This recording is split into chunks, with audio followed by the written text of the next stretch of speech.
Coucou tout le monde! Avant de commencer, n'oubliez pas de vous abonner à ma chaîne, d'activer la petite cloche pour être au courant de toutes les nouvelles vidéos, de liker et de partager ma vidéo. Merci! Aujourd'hui, dans cette vidéo, je vais vous partager mon calvaire de mon premier trimestre de grossesse. Et oui, ce n'est pas toujours tout beau, tout rose, comme on vous le dit très souvent sur la grossesse, comme quoi c'est magique, c'est magnifique. Il y a du bon et du moins bon. Alors moi, je vais tout vous raconter de A à Z. Avant de commencer, je vais vous faire part de la découverte de ma grossesse et comment je l'ai annoncé à mes enfants et ensuite comment on l'a annoncé à leur papa. Ensuite, je vous parlerai de mon ressenti, de tous les symptômes que j'ai eus pendant ce premier trimestre de grossesse. Sans tabou, sans langue de bois. Pour ceux qui ne le savent pas encore, ce n'est pas ma première grossesse. J'ai déjà 2 enfants en bas âge, un garçon de 3 ans et demi et une petite fille de 20 mois. J'attends donc mon bébé 3. Dans un premier temps, quand on a déjà eu une première grossesse, une deuxième grossesse, on est un peu plus attentive aux changements physiques, mais aussi psychiques. J'ai eu des changements d'humeur assez tôt. On avait des petits doutes avec mon époux. Un jour où mon mari part au travail, je prends mon petit test de grossesse et je le fais. Alors j'étais vraiment très impatiente de savoir le résultat et surtout j'avais qu'une envie, c'est de voir ces 2 traits sur le test de grossesse. Alors je vous dis, quand il y a un trait, c'est qu'on n'est pas enceinte, mais lorsqu'on a 2 traits, on est bien enceinte.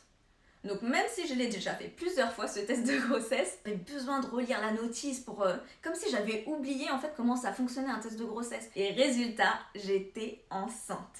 Le test était positif, j'étais trop contente, j'avais envie de sauter, de crier, d'appeler mon époux en fait, j'attendais qu'une chose, c'est qu'il soit en pause et que je puisse l'appeler pour lui dire. Puis j'ai repris le dessus sur moi-même et je me suis dit non, faut lui faire une petite surprise. Étant donné que l'Ivan est en petite section de maternelle, j'ai été le récupérer à 11h30 et une fois à la maison avec sa petite sœur, je leur ai annoncé la nouvelle. Il était trop contente, donc rien que voir son sourire sur ses lèvres, moi j'étais trop heureuse de partager ça avec mes enfants. C'est vrai que c'est l'Ivan le plus grand qui a un peu plus réagi puisque c'était surtout l'Ivan qui était en très grande demande d'avoir un petit frère ou d'une petite sœur. Alors qu'il a déjà une petite sœur, hein, mais il était quand même en demande d'avoir un autre petit frère ou petite sœur. Et Liana, elle a tout de suite souri, je pense qu'elle a bien compris malgré son jeune âge. Et du coup, ils étaient tous excités tous les deux, on était tous excités en fait, tous les 3 d'ailleurs. Je leur ai demandé s'ils voulaient faire une petite activité pour faire une surprise à leur papa, pour faire un cadeau à leur futur petit frère ou petite sœur. J'ai eu l'idée, l'envie de leur créer des petits t-shirts et je leur ai dit on va pouvoir faire les traces de votre main si vous le voulez. Et puis eux, toujours très partants pour les activités et encore plus pour la peinture. Du coup, ils étaient très contents de se badigeonner les mains de peinture avec le pinceau. Ils ont fait leurs traces, chacun a fait leurs propres traces de main sur le t-shirt.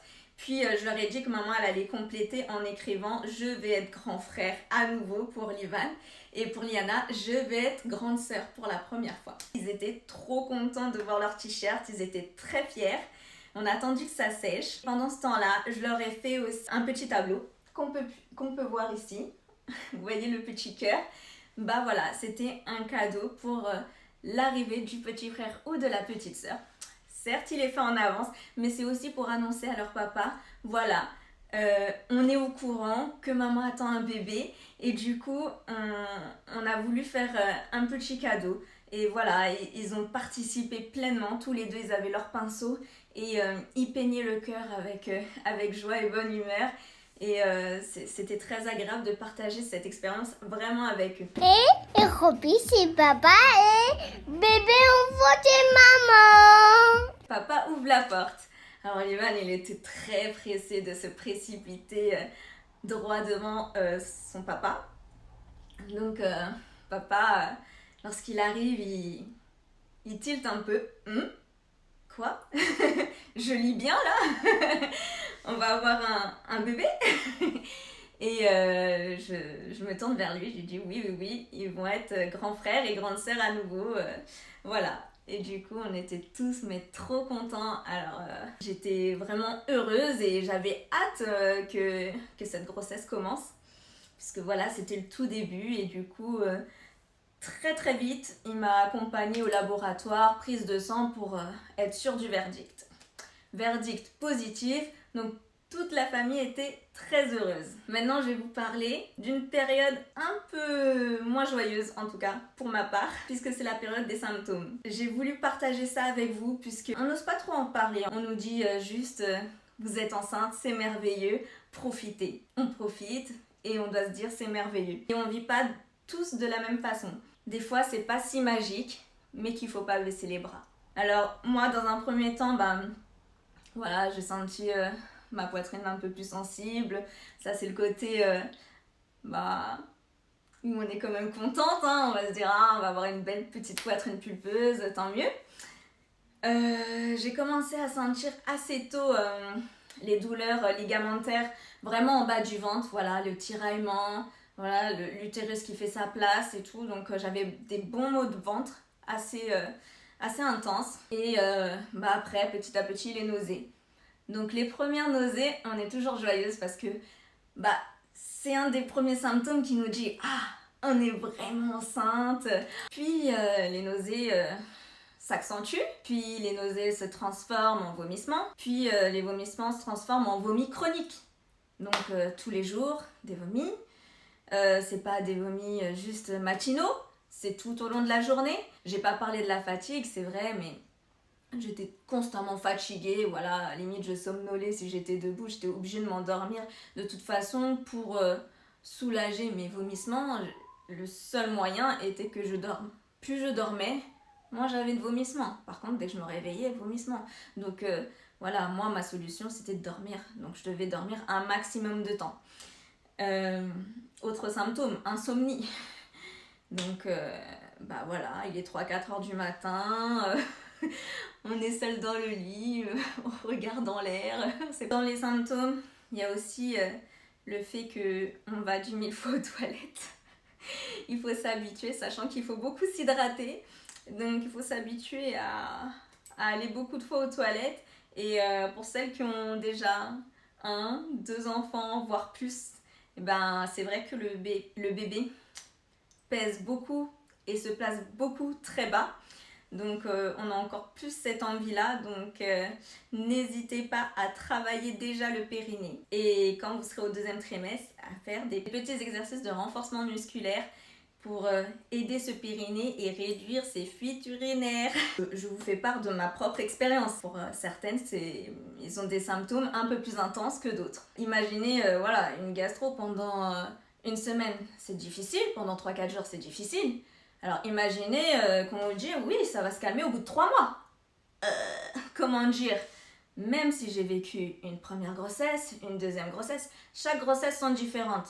Oui, j'ai déjà vécu des nausées et des vomissements, mais avec le temps, on oublie en fait. On oublie tout ça. Et de le revivre maintenant avec des enfants en bas âge, c'était assez difficile, assez contraignant. Pourquoi? Parce que moi j'élève mes enfants à la maison. Alors certes, Ivan va à l'école le matin, mais l'après-midi je l'ai avec moi. Donc c'est vrai que je suis très active avec mes enfants. J'aime faire énormément de choses, je partage énormément de choses avec eux. Que ce soit des activités manuelles, que ce soit du sport, que ce soit de la relaxation, de la lecture. Je fais beaucoup de choses. C'est vrai, je suis quelqu'un d'assez active. Et du coup, de me sentir fragilisée, je me suis sentie comme ça, fragilisée, vulnérable et diminuée, vraiment diminuée, parce que je ne pouvais pas me lever sans vomir. J'étais obligée d'être allongée, de me sentir, d'être un peu isolée, d'être un peu dans ma bulle, parce que si j'étais dans le salon, qu'il y avait une odeur que je ne supportais pas, ou lorsque je cuisinais pour mes enfants, ou c'était juste pas possible, direction les toilettes, voilà. Les toilettes étaient mon meilleur ami. Comment vous dire, c'est pesant. J'avoue que mes enfants ont eu une grande patience. J'avoue aussi qu'ils savent imiter le bruit du vomi, ce qui est moins glorieux, on va dire. Et que c'était habituel pour eux, c'est devenu habituel. D'ailleurs, Liana, lors d'aujourd'hui, elle voit quelque chose entre guillemets sale, enfin je dis n'importe quoi, par exemple une crotte dans la rue, à faire beurre, voilà, genre comme si elle vomissait. Tellement qu'elle a entendu ce bruit, c'est devenu naturel pour elle, parce que sa mère vomissait tout le temps. Juste avant de partir pour l'école, ah bah non maman, attends, elle peut pas t'emmener tout de suite, attends, elle doit partir aux toilettes pour vomir. Je me baladais pour accompagner mon fils Eliana à l'école avec un sac plastique. Mon meilleur ami, après les toilettes, c'était le sac plastique parce que chaque trajet en voiture ou en transport, c'était juste les montagnes russes quoi. C'était douloureux en plus de ça. Donc c'est vrai qu'on perd l'appétit. Mais en même temps, si on ne mange pas, ben c'est encore pire parce qu'on vomit de la bile. Enfin, je vais pas vous faire un dessin, mais on a des brûlures, voilà quoi, extrêmes. Enfin, les indigestions, c'était vraiment très très difficile pour moi. Après, du coup, on a vraiment ce sentiment de honte qui nous empresse et nous étouffe. Et je pense qu'il faut s'en libérer. Et on s'en libère en parlant, en échangeant, en disant tout ce qui ne va pas, tout ce qu'on a sur le cœur. Alors c'est vrai que j'ai dû pas mal me plaindre auprès de mon époux. En fait, j'ai commencé à nourrir en fait une culpabilité parce que mes enfants étaient en demande d'attention de maman, ils venaient tout le temps me voir, ils voulaient partager des moments d'activité avec moi, sauf que je n'étais plus dans cette capacité en fait à répondre à tous leurs besoins. J'en ai vraiment souffert, on peut le dire. On peut vraiment dire que c'était de la souffrance. Après, dans ces moments-là, que j'étais beaucoup allongée dans mon lit, il n'y avait que comme ça que je me sentais bien, et dans le noir en plus. Et ben, c'est mes enfants qui venaient jusqu'à moi, qui prenaient leur jeu, qui jouaient à côté de moi dans le lit. J'essayais de leur expliquer, voilà, maman elle est vraiment pas bien, elle est beaucoup malade, mais parce qu'elle a le petit bébé dans le ventre qui grandit, et quand il grandit, ça rend un peu malade maman, mais maman ira mieux par la suite. Je leur transmettais, je leur verbalisais énormément quand même. Et je leur disais vraiment avec les mots, voilà, maman elle est fatiguée, très fatiguée, c'est pour ça que maman elle a besoin de dormir, elle a besoin de calme. Et du coup ils comprenaient très très bien. T'es encore malade, c'est le bébé. Oh bébé, faut arrêter de rendre malade maman. Et il me faisait un petit bisou sur le ventre. C'est vrai que ces mots-là m'ont fait beaucoup de bien malgré que j'étais pas bien du tout. Et c'est grâce à ces petits moments-là où je me suis dit, il faut pas que je me laisse abattre. Non, non, non, il faut pas baisser les bras. Même si on est en plein mal-être. C'est pour la bonne cause, c'est pour le bien-être du bébé, c'est pour qu'il s'accroche. Peut-être tout simplement le bébé il sait que j'étais très active et le seul moyen de me dire oh là tu vas te calmer parce que moi je veux m'accrocher et je veux vivre cette grossesse pendant les 9 mois. Donc du coup, hop, ils nous mettent la tonne de symptômes. Peut-être tout simplement, le bébé, il a vraiment conscience de la personnalité de la mère et du coup, il prend les devants. Et du coup, j'ai été à l'écoute de ce corps. Il voulait pas que je bouge. Et je n'ai pas bougé, j'étais alitée.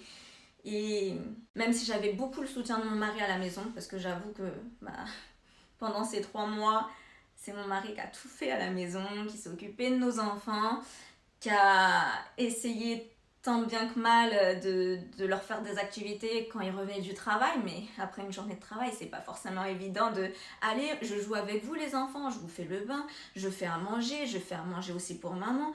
On se dit malgré cette période pas facile, lorsqu'on peut le partager quand même avec nos parents, ça aide. J'ai senti leur soutien, ça me permettait aussi de me sentir comprise, puisque ma mère elle me répétait oui, mais tu sais, chaque personne qui vivrait autant de vomissements que tu vis serait dans le même état que toi. Donc, c'est vrai, c'est très rare de pouvoir partager ça avec d'autres personnes, surtout qui osent se confier sur des symptômes désagréables et pas envie de dévoiler parce qu'on se dit, c'est quoi ça, la honte? Et puis, je vais pas me plaindre parce que tout le monde va me dire, mais t'as le plus beau cadeau du monde, t'as un enfant. En quoi tu te plains? Oui, tu vomis, mais en quoi tu te plains? Ok, je vomis, ok. Mais quand tu vomis 5 fois par jour, tous les jours, ça fait beaucoup. Donc c'est vrai qu'on est vraiment... la femme enceinte, elle est vraiment en perpétuelle ambivalence. Il y a beaucoup d'hormones qui travaillent, surtout au début de la grossesse. Et moi, ce qui m'a aidée, c'est de prendre ce recul. Donc je conseille à toutes les femmes enceintes qui vivent la même chose que moi, c'est de prendre ce temps de recul sur elles-mêmes et de se dire, ce premier trimestre de calvaire, oui, c'est difficile, oui, j'ai envie de baisser les bras, mais je vais le dire, je vais oser en parler, en tout cas à mon conjoint si j'ai un conjoint, ou à 2-3 proches. Chanter leur amour en fait.